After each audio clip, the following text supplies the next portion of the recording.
আসসালামু আলাইকুম ওয়া রাহমাতুল্লাহ। আপনারা সবাই কেমন আছেন? আলহামদুলিল্লাহ।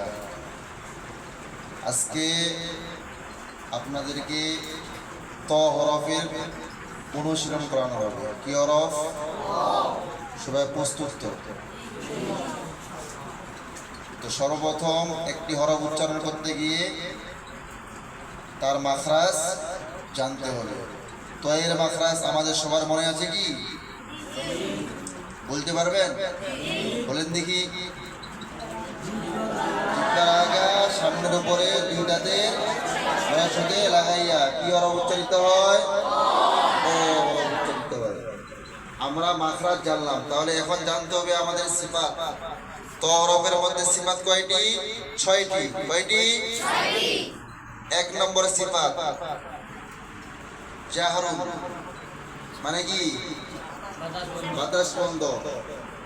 2 নম্বর সিফাত সিদ্ধা, আওয়াজ পূর্ণ বন্ধ। 3 নম্বর সিফাত হচ্ছে ইস্তিআলা। 4 নম্বর হচ্ছে ইতবাক। 5 নম্বর ইসমাত। 6 নম্বর কলকলা। এই 6টি হচ্ছে তয়ের সিফাত। তো এখন আমরা আসি ত হরফের অনুশীলন। ঠিক আছে? ত হরফ কিভাবে উচ্চারিত হয়। ঠিক আছে, সবাই প্রস্তুত? রেডি? ক ক ক ক ক ক ক পই পই পই পই পই পই ও ও ও ও ও ও পই ও ও পই ও ও ও ও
এখানে ত আর তা দুইটা বুঝতে হবে। বুঝছেন? ত তা ত তা তু তু তু তু তি তি তি তি। বুঝতে পারছেন?